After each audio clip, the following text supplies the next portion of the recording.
Okay, then good morning to everyone. So it's our, I think, second or third class regarding the jurisprudence law. Last class we had discussed about the source of law, and I think we are clear with the custom. And uh, one source is left है, I think custom हो गया था, and president भी also भी covered. तो एक source हमारा बचता था legislature. So I didn't get it that the legislature हमारा लेफ्ट है, तो just I be covered that here कि legislature is about the it's appropriate authority who doing the work of making of law. Legislature modern source of law है कि हमने एक authority define कर ली कि वो आपकी लॉ बनाती है. वो अथॉरिटी कोई भी हो सकती है, आइदर भी एक किंग हो सकता है, आइदर भी या ग्रुप ऑफ पीपल्स हो सकता है, या फिर मैं कहूँ कि कुछ सेलेक्टिव लोग भी हो सकते हैं, इलेक्टिव भी हो सकते हैं. It depend upon the criteria what kind of legislature you made with. Legislature is a law making appropriate authority with the state, with the country, with the nation. Get it? And some of the definition is also provided with the PDF to you, which I share to you in my Telegram group. And is one of the good definition, I think, regarding the gray. Gray said that there is nothing, legislature is nothing more than it's the utterance of words. कि जो जो बातें एक appropriate authority कहती है वो ही law बन जाता है. लेजिस्लेचर जो भी कुछ बोल रहा है वो ही आगे चल के लॉ में कन्वर्ट हो जाता है. If I discuss about the type of law, तो एक तो supreme type of legislature, sorry, एक तो सुप्रीम लेजिस्लेचर है. Supreme legislature in the sense कि which is the supreme within itself, कि उससे बड़ा कोई नहीं है. That is the first and the fine legislature. After that there is also concept of the delegated legislation, कि हमने अपनी पावर, लेजिस्लेचर ने some of the power are delegate to someone else, कि भाई इस कंसेप्ट पे आप कोई इंडिविजुअल्स है या ग्रुप ऑफ एसोसिएशन है, ग्रुप ऑफ इंडिविजुअल्स है, तो वो मिलके एक लॉ क्रिएट कर सकते हैं. किसी एसोसिएशन को, किसी कमेटी को हमने लॉ बनाने की पावर दी. That is a delegation of legislation. Apart from that there is the executive legislation and judicial legislature. Some of the power is also vested with the executive and judiciary also regarding the law making. जैसे कि अगर मैं court की बात करूँ, judicial aspects की बात करूँ, तो सब्सटेंटिव लॉ है that is discovered and made by the legislature, parliament with self. But the procedure law somehow can be the moderate by the courts. Courts के पास ये डिस्क्रिशनरी पावर है कि वो प्रोसीजर लॉ को फर्दर डिफाइन या refine कर सकते हैं कि as per their own requirement. Same concept with the executive कि भाई जो main provisions of the law है that are the made by the legislature. But at the time of execution, if there is something required to the change, not with the substantive change of a law, but some of the procedurals and the collateral change with the laws, then executive can do it. That is the change regarding the delegation of the law. And there are some other examples like colonial legislation. आजकल नहीं है colonial legislation. It's a older concept in which when the British Empire rule on India, तो they say that India is a colony and they make a some of the legislative authority to the in India. तो India की जो legislative authority उस time पे थी, तो वो उसे कॉलोनियल लेजिस्लेचर बोलते थे. वो अपने आप में सुप्रीम नहीं थी. ठीक है. And other thing is about the autonomous legislation. Autonomous is like I can say that कि जो ऑटोनोमस बॉडीज़ होती हैं, कोई प्राइवेट स्कूल है, या फिर मैं बात करूँ कोई यूनिवर्सिटी है, कोई क्लब है, जो अपने आप में अपनी बॉडीज़ हैं और जो अपने हिसाब से अपना लॉ बना सकते हैं. That is called be the autonomous legislation. And is other part is the municipal legislation. Municipal is like that कि म्यूनसिपल एरियाज़ में, डिस्ट्रिक्ट्स में they can the law with themselves, कि भाई जैसे कि होता है ना सिंपल लॉ बना देना कि इस गली की इस टाइम सफाई होगी, इसकी इस टाइम होगी, लाइट का टाइम ये होगा. That type of law with a particular territory, small territory के लिए. ठीक है. That is the things about the legislation. You have to be clear with the types कि what are the types of legislation and main consent about the definitions. So some of the scholar which I definition are provided to you have to be read it and the mark the words कि ये word आता है तो इस scholar की definition होगी. ठीक है. Now we start today our school of jurisprudence. कुछ schools of jurisprudence पढ़नी. The basic concept behind to read that school of jurisprudence, we want to be know the how the law come.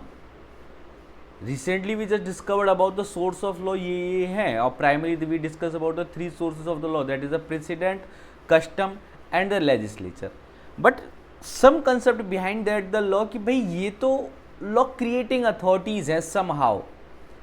मेरा अब ये पूछना है कि law का rational क्या है, लॉ की फॉर्मेशंस क्या है, एक्चुअल डीलिंग अथॉरिटीज कौन है? तो there is some of the schools is like some of the theories which are come with the different scholars. अब हमें क्या मेमोराइज करना है? First of all we have to be memorize the name of scholar. Sorry, scholars के name आपके clear होने चाहिए कि किस नेम कौन सा स्कॉलर कौन से स्कूल से डील करता है. और उसने अगर कुछ बड़ी बातें कही हैं, इंपॉर्टेंट बातें, then you have to be mark it and read it with yourself. ठीक है. Then the concept, I will deal with the concept regarding the jurisprudence. So first of all there is the historical school of law. Savigny का ये school था कहीं ना कहीं, and Savigny and Montesquieu are related with that this school. And the approach of the historical school is that कि जो law comes from the custom and moral ethics. law दो चीज़ों से निकल के आ रहा है, custom plus morality ethics. It says that कि law is the creation of the past and law is the creation not from the extent. It's a continuous process by which the law create and the society need, necessity, requirement are the basis of law. कि जैसा society का behaviour है, requirement है, necessity है, वो law के creations है. तो लॉ सोसाइटी ने जैसा मांगा वैसा हमने दिया. और सोसाइटी की क्या डिमांड है, that is recognize from the history. वो हिस्ट्री से पता चलेगी. सडन तो सोसाइटी की कोई डिमांड क्रिएट नहीं होती. सोसाइटी धीरे धीरे अपनी डिमांड क्रिएट करती है, and that demand are become the major reason of becoming the law. And the historical school jurist are also said that कि law is never be create by anyone. It is just come from the type of customs to the regulating authority कि भाई ये है, इसे legal sanction दे दीजिए. Society अपने आप में एक नीड क्रिएट करती है, उसका अल्टरनेट या उसकी रेमेडी बनाती है और उसका कस्टम बना लेती है कि उसको उस नीड को फुलफिल करने के लिए इस कस्टम को अडॉप्ट कर रहे हैं. अब स्टेट गवर्नमेंट या स्टेट अथॉरिटीज़ की वो जिम्मेदारी है कि उस कस्टम को, ये जो कस्टम सोसाइटी ने क्रिएट करा है, इसको लीगल सैंक्शन दे दे. लॉ बन गया. तो सोसाइटी में स्टेट ने या फिर किसी ने इटसेल्फ लॉ को क्रिएट नहीं करा, उसकी विल पावर ने, उसकी रिक्वायरमेंट ने लॉ को क्रिएट करा. एंड मेन तो यहां तक कहते हैं कि to make your present you have to be lesson from past. अपने करंट, वर्तमान और फ्यूचर को बनाए रखने के लिए आपको पास्ट का एसिमिलेशन करना जरूरी होगा. You can not make your future without the assimilation of the past. So that's it's a process, gradual organic process है. ये एक एक्टिविटी है जिसके तहत ये लॉ बनता है. ये कोई सडन क्रिएशन नहीं है, या फिर मैं कहूँ कि अचानक हमने कुछ पाया और लॉ बन गया. It's not like that. It's a process which making the slow and slow study. Get it? Now the concept one is also come with us कि why we make that school. कि ये अचानक से ऐसा concept हमने क्यों कहा, society की बात क्यों गई. तो एक टाइम आया, अभी हम नेचुरल लॉ स्कूल डिस्कस करेंगे, वो इससे पहले आया था. तो एक टाइम नेचुरल लॉ स्कूल का ये था कि हम ना क्या कहने लगे कि नेचर लॉ बनाता है, और जो नेचर का लॉ है वो यूनिवर्सल लॉ है. पर बाद में हिस्टोरिकल स्कूल ने क्लियर करा कि सॉरी ये क्या दिक्कत है. हिस्टोरिकल स्कूल ने क्लियर करा कि भाई नेचर लॉ क्रिएट नहीं कर सकता. अगर नेचर लॉ क्रिएट भी कर रहा है that it can not be universal. आप बिल्कुल नहीं कह सकते कि एक लॉ जो एक टेरिटरी या एक इंडिविजुअल या एक क्लाइमेट में सूटेबल है वो दूसरे क्लाइमेट, दूसरी टेरिटरी और इंडिविजुअल्स के लिए भी सूटेबल होगा. Law can not be universal with anyone. Some of the law can be said the universal. की जो एथिक्स के जो थोड़े से फंडामेंटल राइट्स की अगर मैं बात करूँ, इक्वालिटी, सेकुलरिज्म, सोशलिज्म की बात करूँ, तो वो यूनिवर्सल हो सकते हैं. लेकिन सारे लॉ यूनिवर्सल होंगे? even the age of marriage, even the some of the offense, even the type of offense like extramarital affair, adultery, that somewhere is offense, somewhere is not offense, somewhere the age of marriage different, somewhere different, somewhere bigamy is offense, somewhere not, dowry somewhere is offense, somewhere not. So law cannot be universal, depend upon your literacy. ऑब्सैनिटी का offence तो area wise ही very कर जाता है कि किसी rural area में तो छोटी चीज़ ही बहुत बड़ी ऑब्सैनिटी हो जाती है, अब मेट्रो सिटीज़ में बड़ी बड़ी चीज़ें भी ऑब्सैनिटी में नहीं आ रही. ठीक है. तो law can not be universal और it against the concept regarding to the without recognition of the past. जब हम ये कहते हैं कि बिना पास्ट के, बिना किसी चीज़ के हम लॉ क्रिएट कर लेंगे, that is also against, that is the reason why we create the historical school and we start to give the some of the values to our past. Past से ही सीखते हैं, हमारे जो पूर्वजों ने गलतियां करी वो ही लॉ बना के चलेगी, उसे ही हमने आगे फॉलो करा।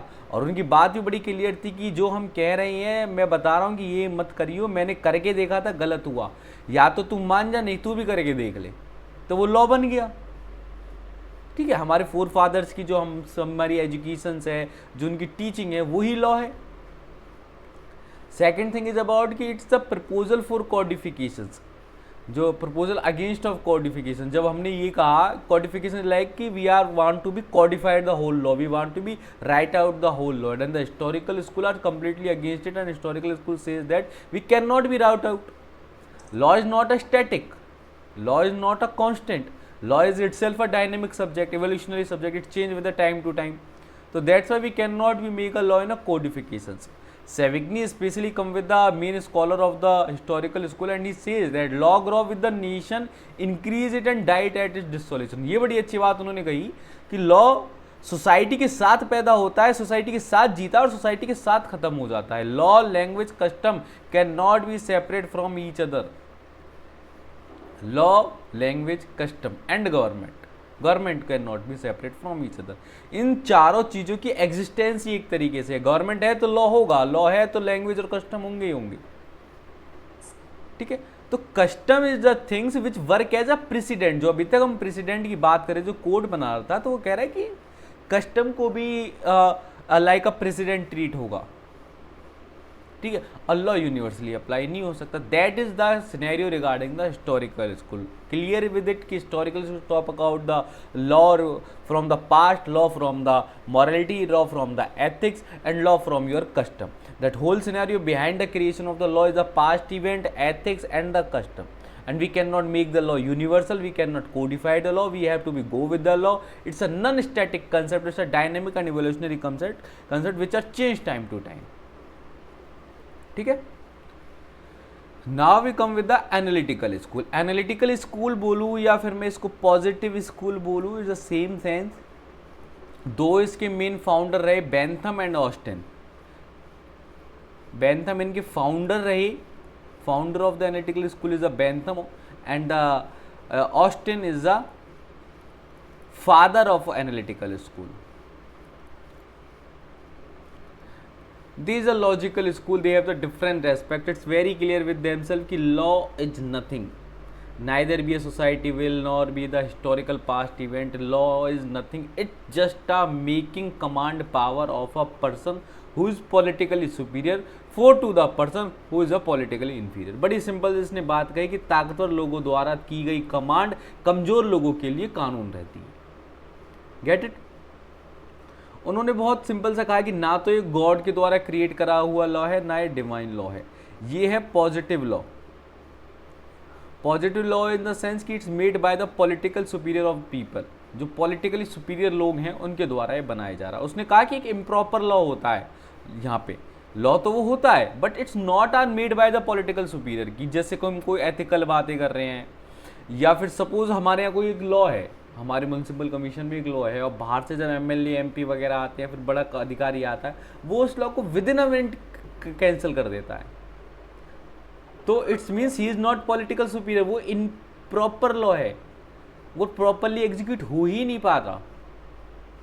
ठीक है, by virtue of that they give the 5 elements of the positive law. First of all there is a wish, कि एक इच्छा होती है कुछ इम्प्लीमेंट करने की, और जो सैंक्शन, दैट इच्छा gate the sanction from the appropriate authority.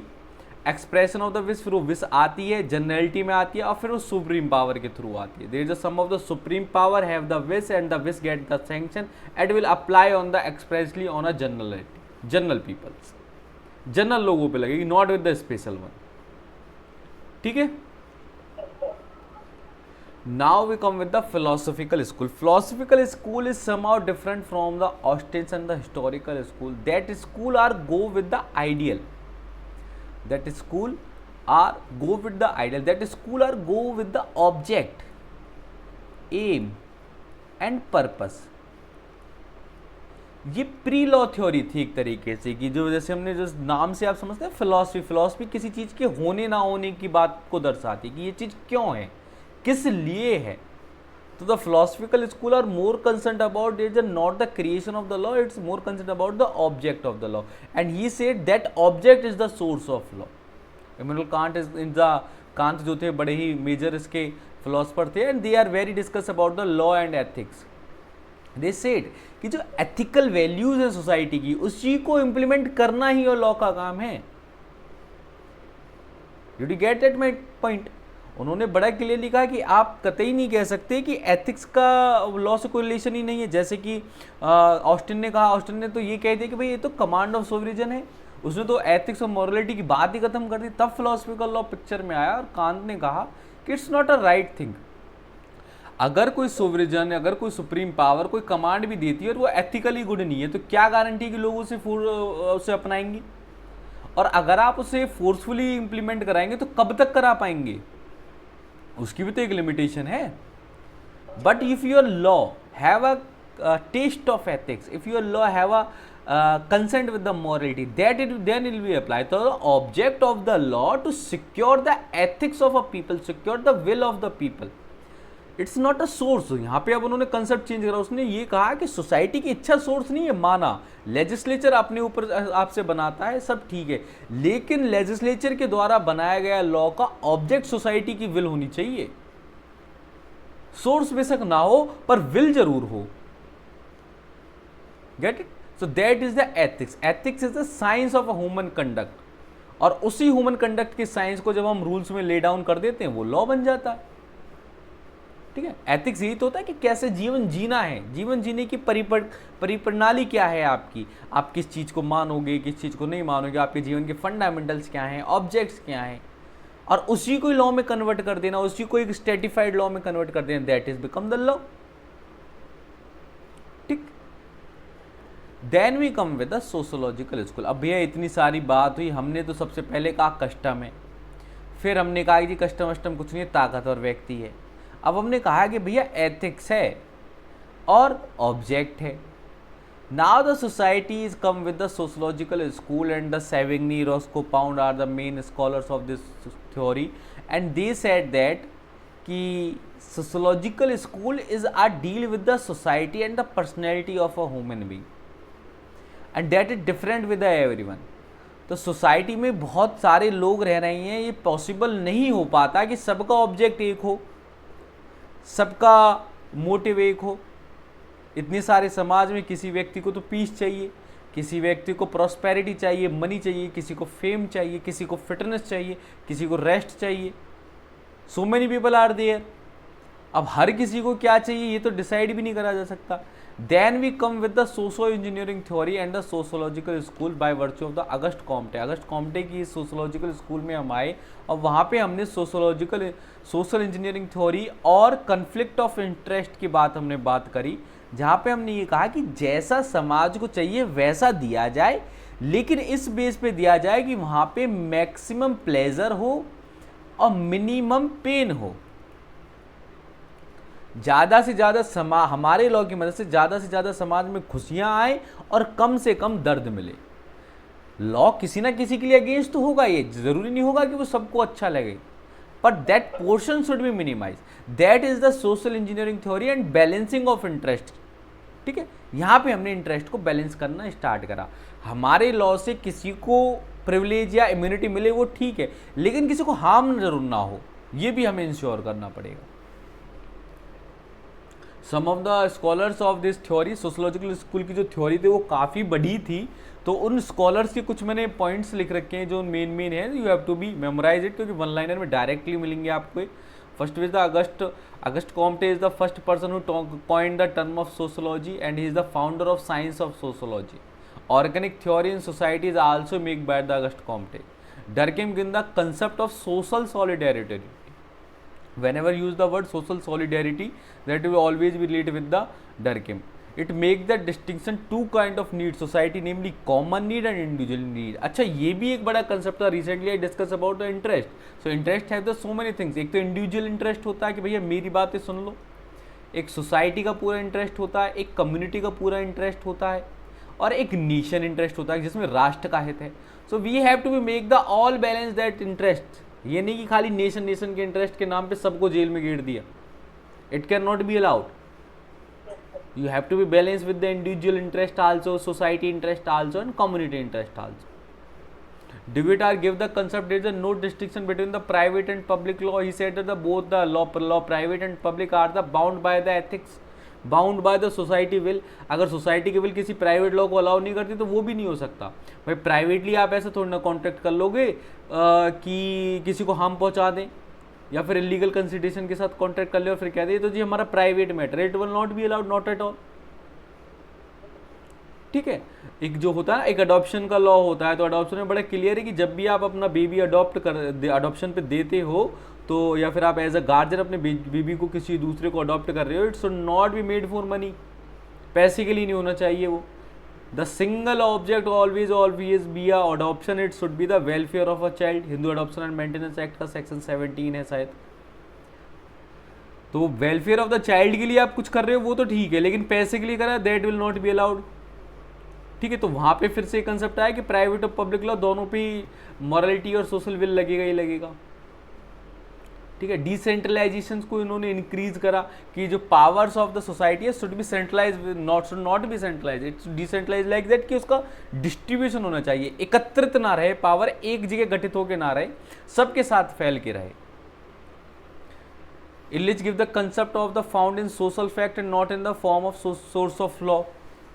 He says that the fact of law is about the usage, domination and possession. किसका डोमिनेशन है, वहाँ का कस्टम क्या है और उसकी पोजीशन किस पे, that is the source factors behind the law. Law के फैक्ट्स ये है. Get it.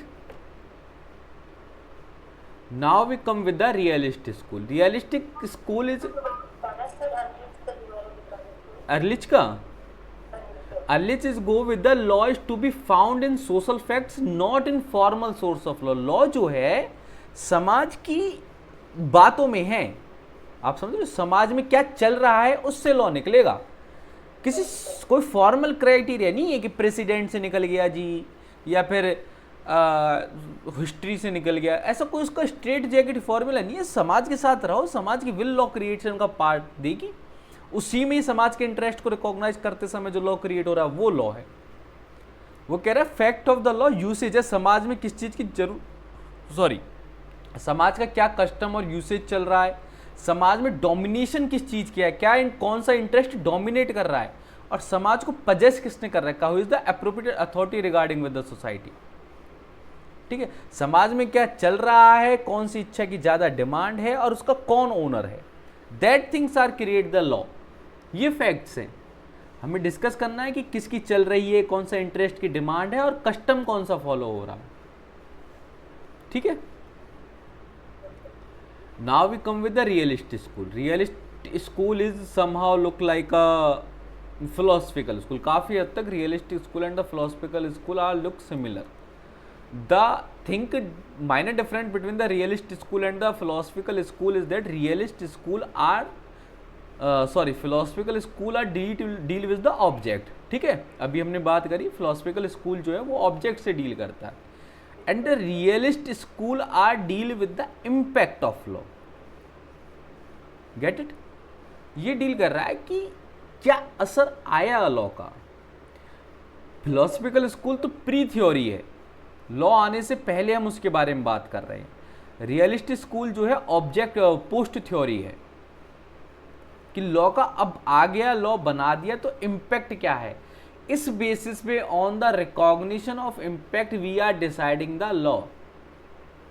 Law never be is but is always about to be. Law हमेशा कभी ये नहीं होगा कि ये है, लॉ ये होगा कि ये हो सकता है. क्या हो सकता है, उसका असर ये हो सकता है. ठीक है.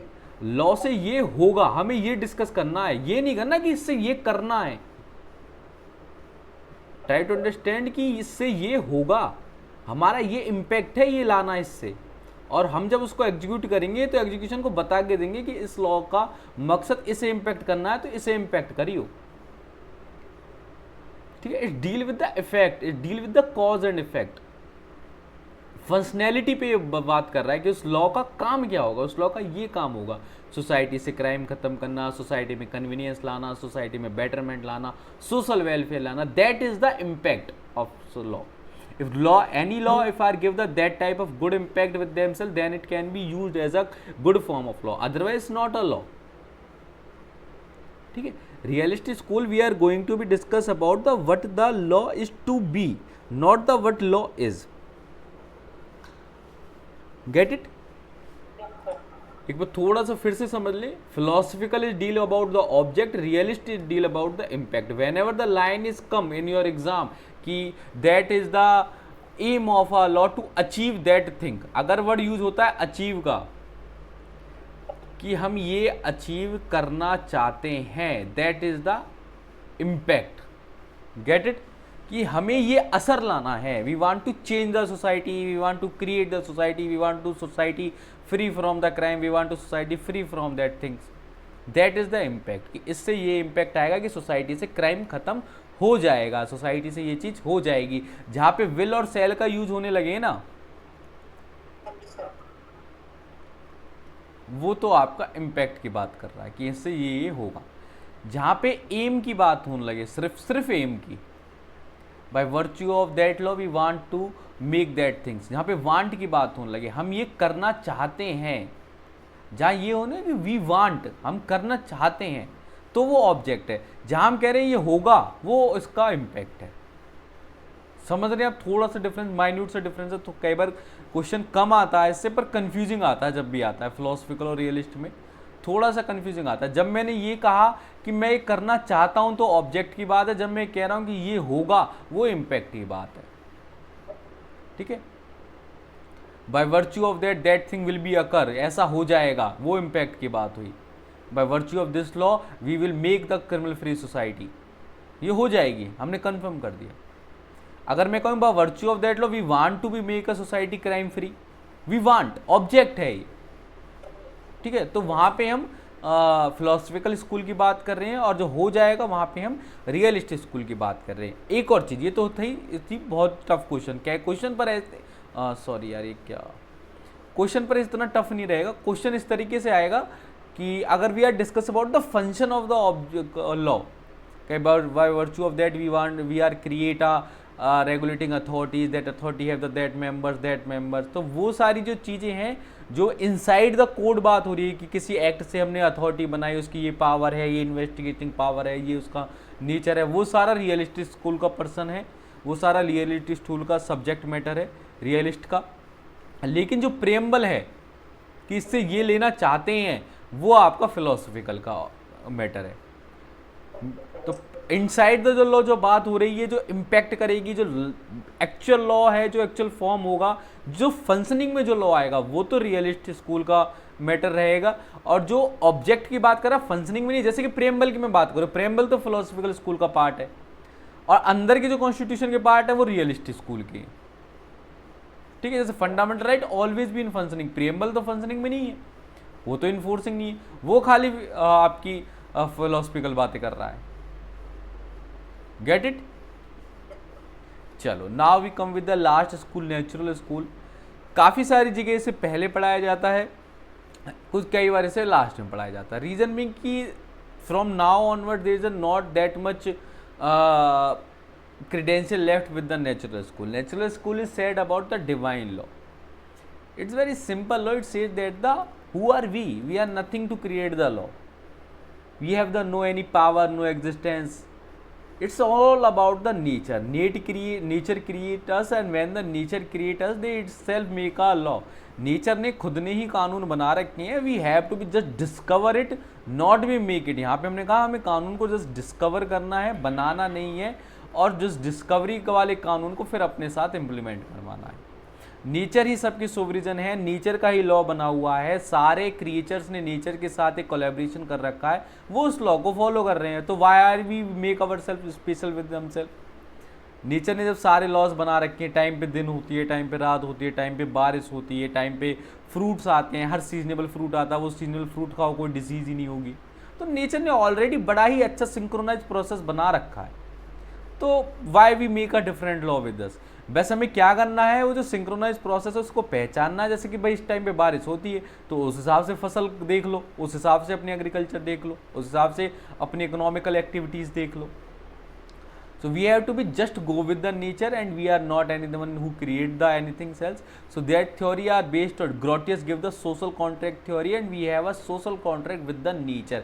Every person have a contract and the right and duties with each other, and that right and duties are monitored by the sovereign authority, that is the natural law, not with the anyone else. Natural law के through ये सारी बात हो रही है.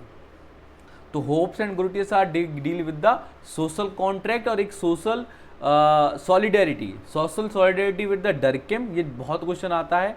और Hobbes और Grotius about the social contract. ठीक है, देयर इज अ सिंपल. हाँ बोलिए. लुक,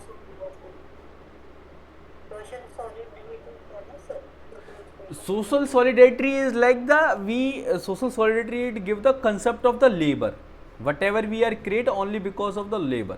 तो सोसाइटी की नीड है, कुछ इंडिविजुअल नीड है और कॉमन नीड है. अब वो नीड उतनी ही फुलफिल होगी जितनी आप मेहनत करोगे.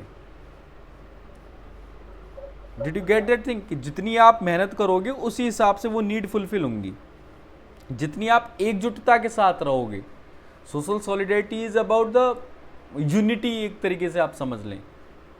ठीक है, अब हमें सारी नीड अलग अलग फुलफिल नहीं करनी. कॉमन नीड है चाहे इंडिविजुअल नीड है, we have to be come together, make and fulfil that need with each others. ठीक है, एक साथ मिलना है, काम बांटना है और सबकी नीड पूरी होगी. फिर उसमें इंडिविजुअल की भी होगी, सोसाइटी की भी होगी.